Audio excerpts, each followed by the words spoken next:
orders. Somebody else I think had a hand up over here. Yes, Tanya. How God, when he says he will do something, he does it. It may not be within our time frame, but he does do it. Absolutely. Maybe one of the most important things about a study like this is it teaches us about the character of God. God is the main character.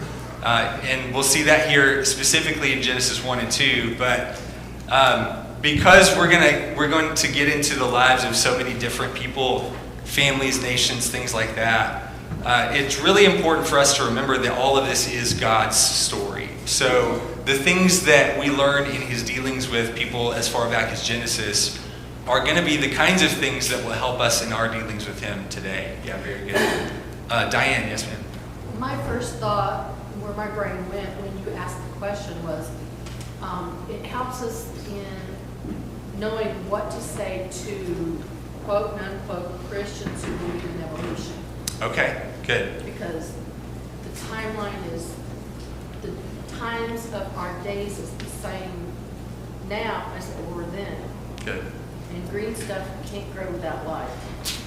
Okay, so there are some explanations regarding origins. There are some answers to apologetics questions that come up from our study of specifically of Genesis 1 and 2, but I think even the Old Testament at large, that are really, really valuable. And I think the better we know this document, the Old Testament text, the more readily we're going to be able to give people answers for questions about all kinds of apologetics issues or theology questions, things like that. Yeah, very good. Lois, yes, ma'am. We see his faithfulness to his people. Okay, very good.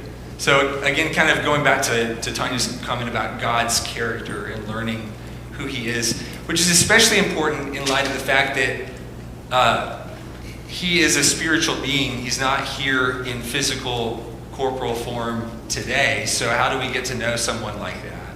And I think that's really the value of, part of the value of the Old Testament. Maybe one other thing to mention. Oh, Artie, yes, sir, go ahead. We can learn, what God wants for us, how he's going to help us get it, what's going to happen if we don't do what he says, and just that he has our best interest at heart, and just understanding that he is for us, even so many times when we're against ourselves. Good. Yeah, 100%. The kinds of challenges that people faced in the book of Genesis, all throughout the Old Testament, there's nothing new under the sun. So right away, we're introduced pretty early on. Next week, we'll be introduced to the problem of sin and to the tactics of our enemy. And so much of that is consistent throughout. So one of the things that Scripture says about the Old Testament is that those things were written for our learning, so that we could learn from the mistakes and the successes of others. And that can protect us from making a lot of mistakes today, if we just be willing to learn. Good. All right, very good. So let's talk about the book of Genesis kind of as a unit for just a few minutes. The book of Genesis is the book of beginnings. It's what the word means, and I think a lot of you are familiar with that. But just in view of that, with the first couple of chapters here, what are some of the beginnings in chapters 1 and 2 that you notice in the text? What are some of the things that we're introduced to in chapters 1 and 2 as far as beginnings go?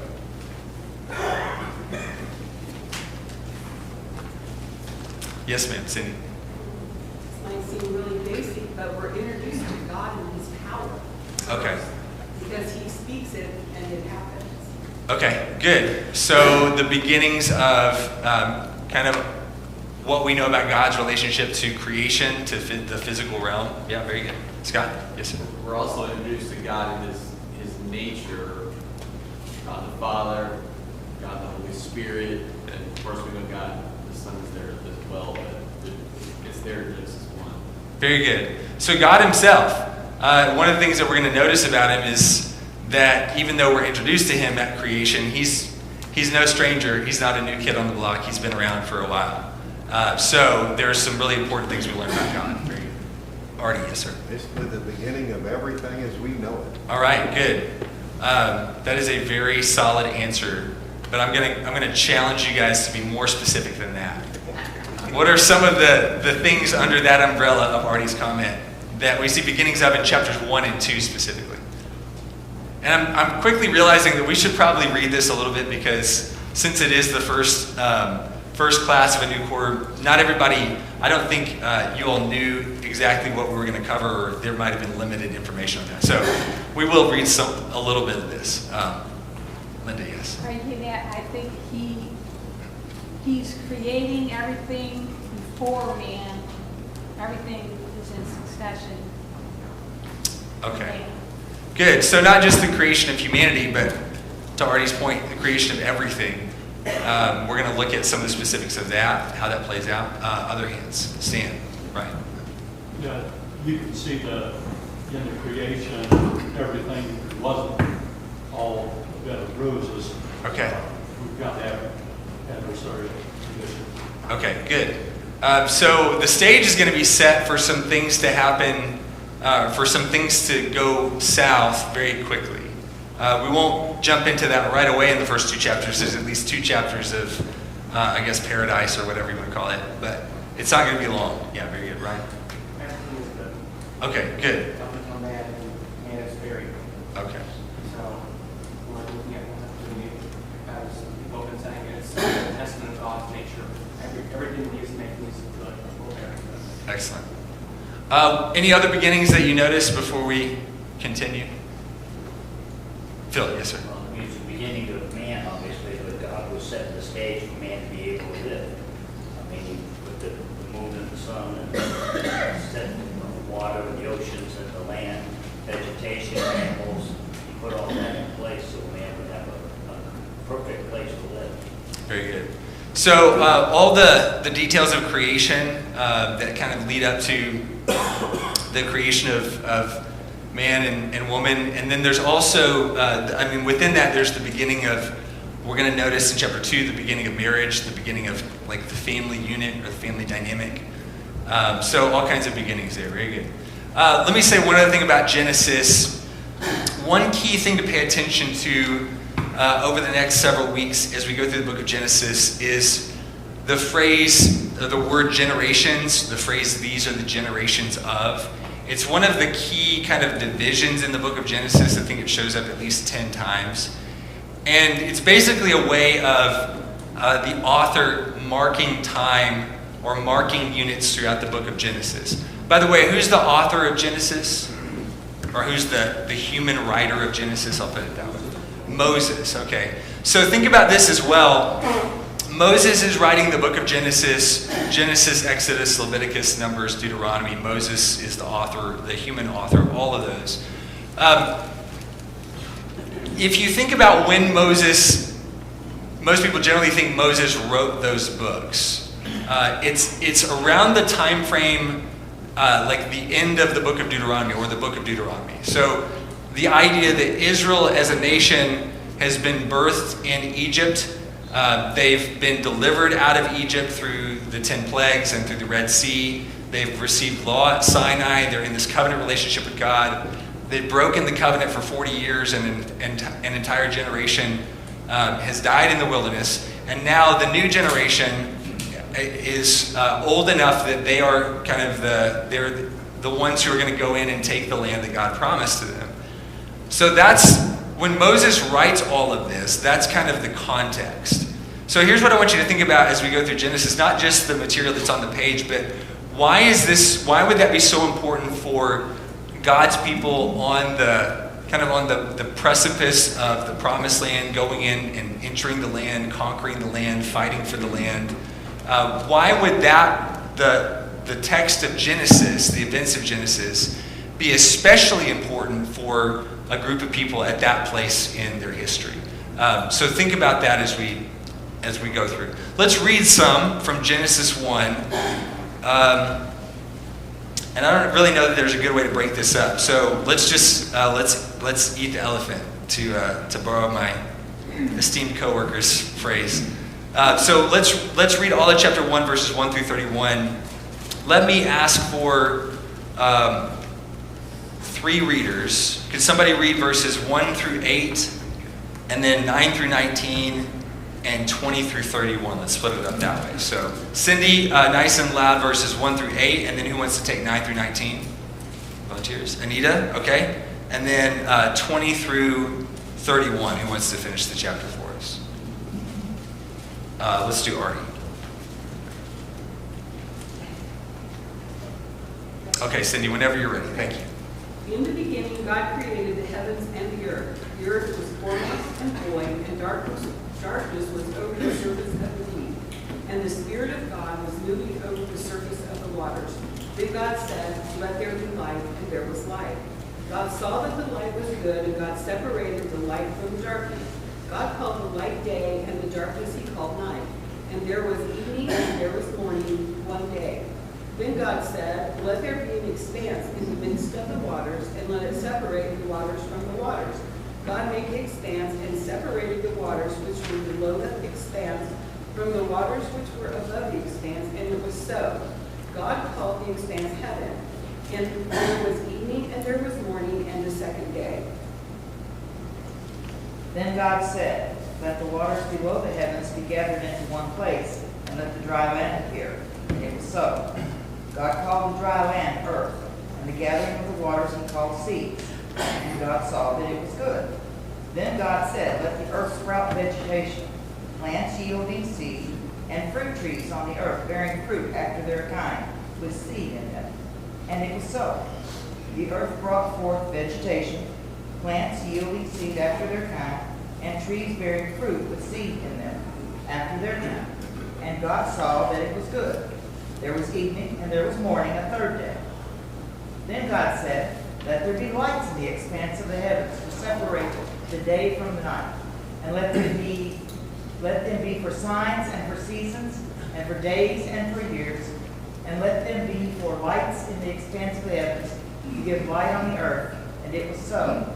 God made the two great lights, the greater light to govern the day, and the lesser light to govern the night. He made the stars also. God placed them in the expanse of the heavens to give light on the earth, and to govern the day and the night, and to separate the light from the darkness. And God saw that it was good. There was evening, and there was morning, a fourth day. Then God said, "Let the waters teem with swarms of living creatures, and let birds fly above the earth in the open expanse of the heavens." God created the great sea monsters and ever-living creature that moves, with which the waters swarm after their kind, and every winged bird after its kind. And God saw that it was good. God blessed them, saying, "Be fruitful and multiply, and fill the waters in the seas, and let birds multiply on the earth." There was evening, and there was morning, a fifth day. Then God said, "Let the earth bring forth living creatures after their kind, cattle and creeping things, and beasts of the earth after their kind." And it was so. God made the beasts of the earth after their kind, and the cattle after their kind, and everything that creeps on the ground after its kind. And God saw that it was good. Then God said, "Let us make man in our image, according to our likeness, and let them rule over the fish of the sea, and over the birds of the sky, and over the cattle, and over all the earth, for over every creeping thing that creeps on the earth." God created man in his image. In the image of God he created him. Male and female he created them.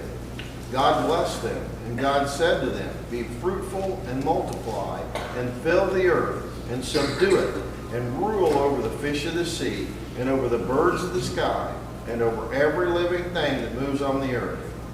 Then God said, "Behold, I have given you every plant yielding seed that is on the surface of all the earth, and every tree which is fruit yielding seed. It shall be food for you, and to every beast of the earth, and to every bird of the sky, and to everything that moves on the earth which has life, I have given every green plant for food." And it was so. God saw all that he had made, and behold, it was very good. And there was evening, and there was morning, the sixth day. All right. Thank you all for reading.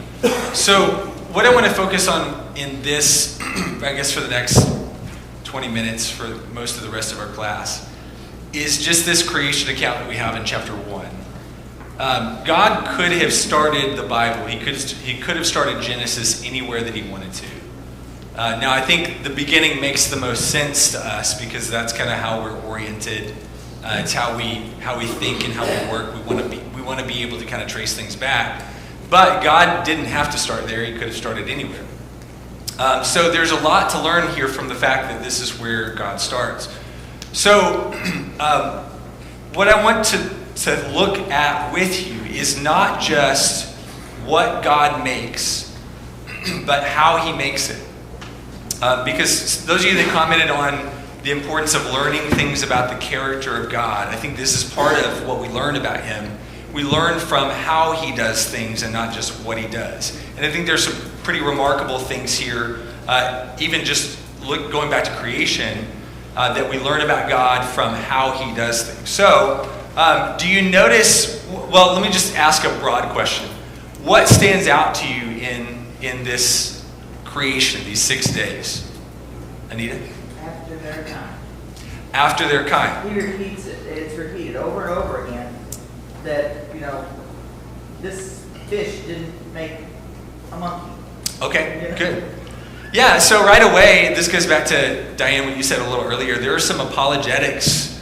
There's apologetics value here in the fact that we're told how God creates, that there's order to what he creates, and that order has boundaries placed on it. That everything that God made had the ability to reproduce itself, but within certain limitations, certain genetic boundaries. So everything reproduces. It's told to be fruitful and multiply, but according to its kind. So sometimes I think one other thing that's important about that is sometimes people will wonder, well, is Genesis 1, could that explain all of the diversity that we have on the planet today?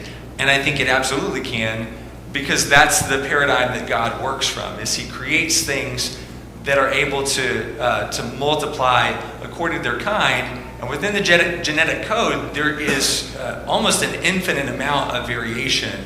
But there are limitations on that. In saying infinite variation, I think Anita's point is well made. That doesn't mean that one kind can vary or can turn into another kind. So we see some limitations there. Very good. What else stands out to you in creation here? Carol, yes, ma'am. One of the things I think from a human perspective is that in verse 2 is light, night and day, but the sun and the moon are created in the fortnight, which is confusing as you look at it that way. Okay, good. There's a lot there to chew on. So first day, God says, let there be light, and everything's light. But he doesn't create the celestial bodies like the light bearers as we know them until the fourth day. What do y'all make of that? Is there anything that we should take away from that? Anything that we learn about God from that, Scott? Yeah, God's there, right? So Revelation, the point's made, there's no sun because God is there. So there is a connection there. Good. Yeah, is it more important to have a sun or to have God? It's more important to have God. God's the one who gives light. And I think it shows that the order here is everything is created. This was one of your thought questions at the end of the lesson. Everything is created. Everything exists for God, for Jesus Christ. So the fact that the sun and moon and stars don't show up until day 4 is not a problem, because God can make light, as he sees fit in the meantime. Very good. Carrie, yes? But it's also interesting because the light comes after the plants, which obviously need light in order to grow, which has implications for theories like theistic evolution, where they're trying to say that each one of these time periods is like 1,000,000 years or 1,000 years. So you have 1,000 years of plants before you have 1,000 years of sun, which is interesting. Yeah, very good. And I think that's a really important point to bring up. That's one of the things that comes up in Genesis is for people that will try to stick to biblical narrative, but also leave room for the earth to be millions of years old, the universe to be billions of years old, things like that. I think that's one of the challenges to that is, well, what do you do with the natural order of things? If God created things to be orderly and to follow a certain pattern, then how would that work if you have all of these lengths of long time in between the days? So I think that's a point well made. The other thing I'll say about that is that just reading through this at face value, I think it's important to acknowledge that there is a natural reading of this that common sense would say points to these being literal days. Evening and morning are, we read that and our brain immediately goes to like a 24-hour cycle. I'm not a Hebrew scholar, but from scholars that I've listened to or read, one of the things that they point out about this text is that there's nothing in the text, if you're reading this in the Hebrew, that's going to indicate that it's intended to be anything other than a telling of history. There's not anything in the text that would point to this being some sort of symbolic thing that we're supposed to think of metaphorically or anything like that. This is a record of history.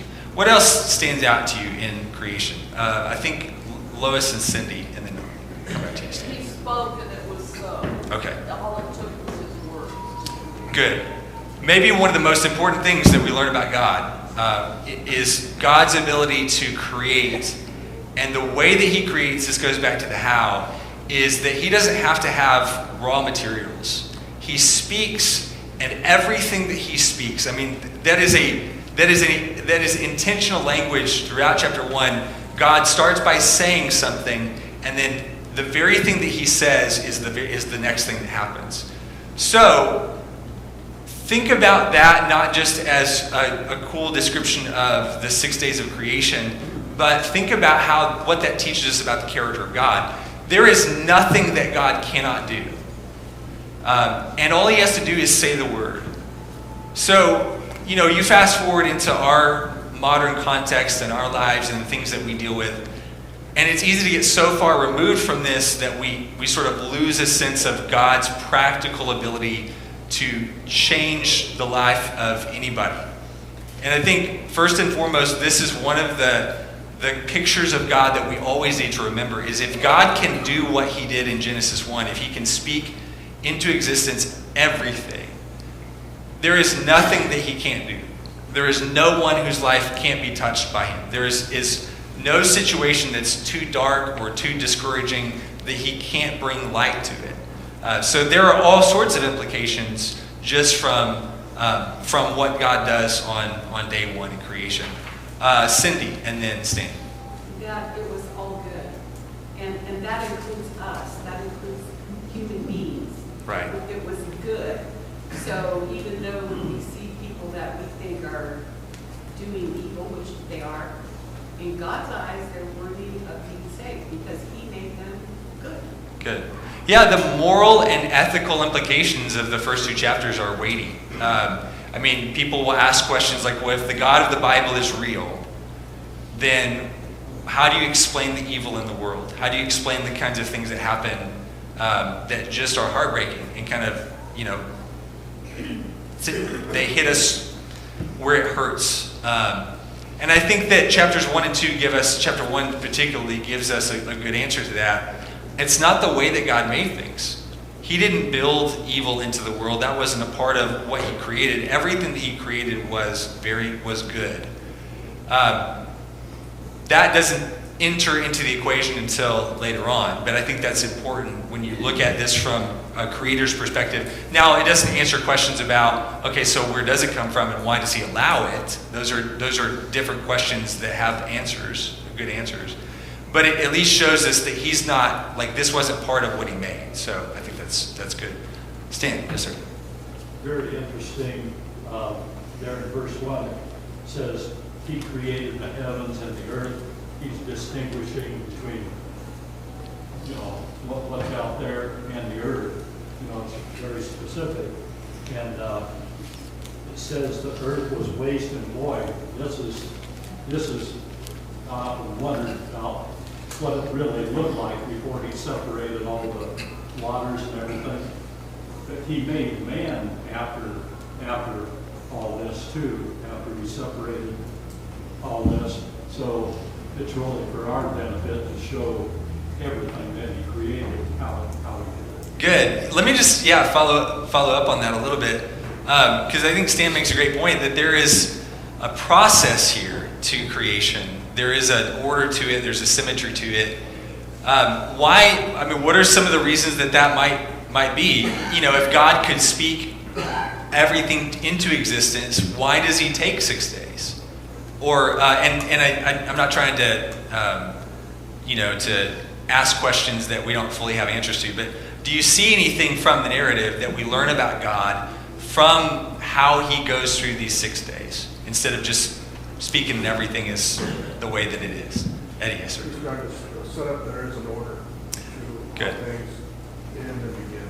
Good. Yeah. Without that order, then there's total chaos. Very good. It's more that we learn about the nature of God. Not only is he obviously powerful in ways that we can't fully comprehend, but there's an order to the way that he does things. Some of you have pointed this out, that there's a symmetry to creation. He creates different realms in the first 3 days, and then the second group of 3 days, 4, 5, and 6, he goes back and he fills those. So day 1, he creates the cosmos. He separates light from dark, but somebody pointed out it's not until day 4 that he actually fills the cosmos with the things that, that create light and that we use to tell time. Day 2, he creates a separation between the skies and the waters. And then day 5, he goes back and he fills the skies and the waters. Day 3, he creates dry land. He gathers dry land from among the waters and puts vegetation and plant life on it. And then day 6, he fills that land with all of the land life, livestock, wildlife, crawling things, mankind. So even there's sort of an order, and there's a paradigm that we see in how God does things. He forms something and then he fills it with something that's intended to reflect a little bit about who he is. Phil, yes, sir. And to add to the whole thing, he puts man on there. This was all done for man. He created him in his image, okay? And everything was good up until he created man and woman, and then it became very good. Okay. That was a culmination of all of this that he did was for us. Good. So let's talk about that a little bit, because there are things that we learn about the creation of man and woman, how God does it. It's very interesting that you have 2 chapters that are dedicated to this, because you have chapter 1 that kind of tells the story of the 6 days, and then chapter 2 in some ways goes back and retells it, but from a different angle. What are your thoughts about the second account in chapter 2? What things are emphasized in chapter 2 that aren't emphasized in chapter 1? What additional details are given? What do we learn about humanity and our purpose? What we're created to do and to be?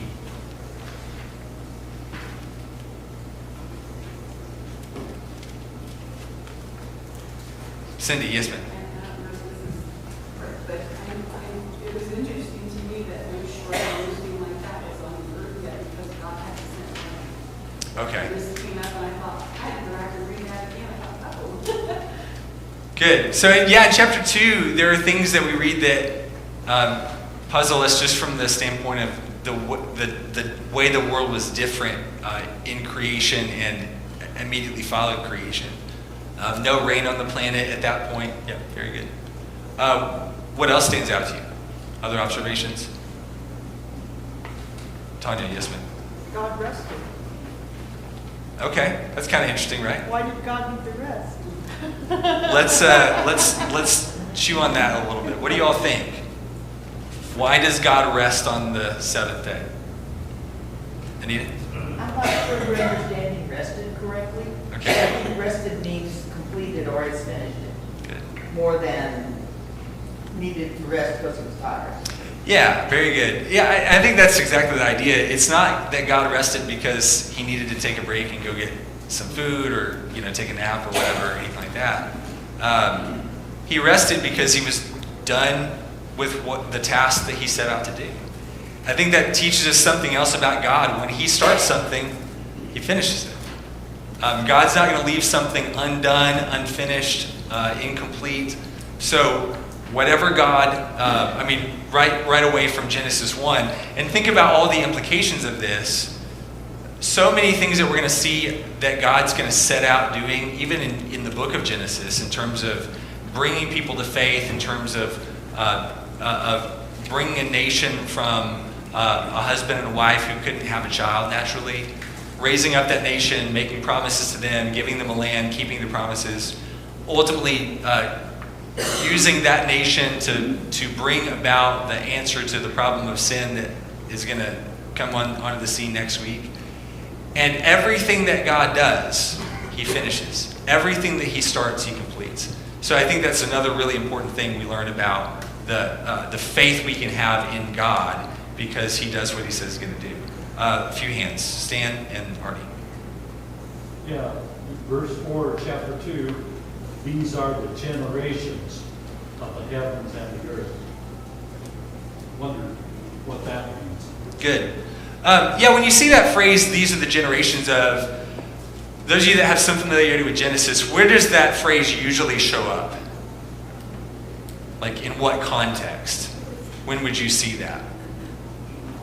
In a genealogy, yeah. You see it with Adam, you see it with Noah, we're going to see it with Abraham, we're going to see it with a lot of the patriarchs. The generations of is kind of a statement about genealogy. And I think that's sort of like what we have in verse 4 of chapter 2.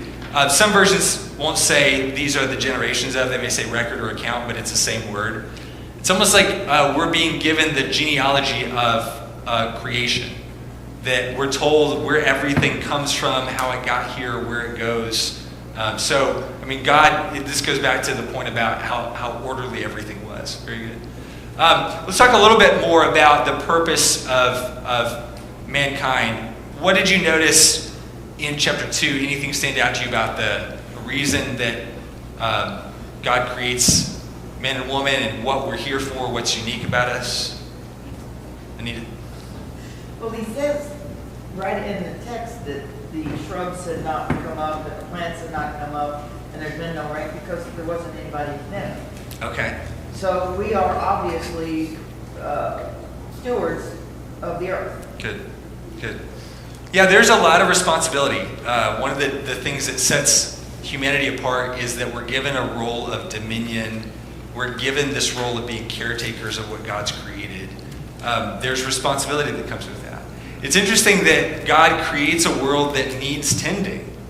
It's not a world that, even though he certainly could create a world that continues, by itself, he doesn't do that. He gives his creation a job to do. He created us. I think that's one of the things we learn about our purpose. He created us to work. And what's interesting is that, the things that we typically associate with work, like difficulty, pain, sweat, that's not in the initial picture. That doesn't show up until chapter 3. So Eden sort of gives us a picture of what work is like and what life and purpose are like before sin enters the picture. I think that's also significant because it foreshadows some of the descriptions that we're going to find in Revelation of what heaven is going to be like. There's going to be work there, but it's not going to be the kind of work that we're used to here on earth, and that's part of what's going to make it so different. Holly, yes ma'am. Okay, I've studied this all my life, but still questions will pop up. Sure. First chapter 20 and 27, God created man, male and female. Okay, and then in 2 verse 5, it's not a man to till the ground. And then they always say Adam and Eve were the first man and woman. Uh-huh. But in verse 27, it says he had created man. Right. Plus, when Cain went out in the world, he married somebody, so. Right. It is, I can see where people can get confused, between this Yeah, absolutely. There are some really puzzling things that show up as you read this. You kind of put 1 and 2 together because you have mention of male and female in chapter 1. But then you have the account of Adam being created in chapter 2. And there's no, there's no male to cultivate the ground. And then after God makes Adam, there's no female around until Adam sees everybody or sees all the animals. There's no one like him. God puts him to sleep, takes his rib, and creates Eve. So what do we do with that? Let me just offer a quick explanation because we're going to run short on time. Here's the way that I've looked at this. I look at these as 2 separate accounts of the same basic thing. And the reason that we have 2 accounts is because there are different emphasis. There's a different emphasis in both of them, or in each of them. In chapter 1, the emphasis is on the created universe, the physical realm. In chapter 2, it's almost like God is going back, or Moses is going back, and he's zooming in specifically on the story of humanity, how God creates man and woman in detail. So I've thought of 127, the verse that you mentioned, Holly. God created him male and female in his image, as sort of a general statement, painting a picture, and then going back in chapter 2 and filling in some of the details of that picture.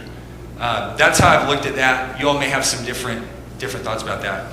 A couple of comments quickly, Phil and Cindy. I believe that idea of God created man in his image is the word of mankind. You created mankind, and mankind was created male and female. Okay, good. God created man, and then male and female. It's mankind, and then they consist of male and female. Okay, very good. So again, kind of a general sketch, and then filling in the details later on. Good. Cindy? This will make sense to avid readers. When you read book 2 of a series, they do a recap of book 1. So it's almost like when you read chapter 1, it's like, this is the name, this is it, this is what happened. Well, then you go to chapter 2, and it's like, okay, now I'm going to fill in what happened between what I said up here, so it all makes sense when you put it together. Good. That's one of the reasons that these chapters are so important and so foundational, because so many of the things that we, I think, have taken for granted for a long time culturally have their origins here. When Jesus taught about marriage, for example, he goes back to Genesis 2 as the foundation for the instruction that he gives and the laws and the commandments governing marriage. Something is like gender, male and female, we see that here. Reproduction according to kinds, things like that. So many of those concepts are things that come from the pages of Genesis 1 and 2. And so they become issues that are governed by God. The same God that can do all of this creating is the one who put all of this order in place. And I think what that should do for us is just remind us that no matter where society goes with these discussions, God is the one ultimately at the end of the day who set that in order and who gets to adjudicate that, or who gets to order it as he sees fit. Let's see. We have just a couple of minutes. I'm trying to think if there's anything else specific that I wanted to be sure to touch on.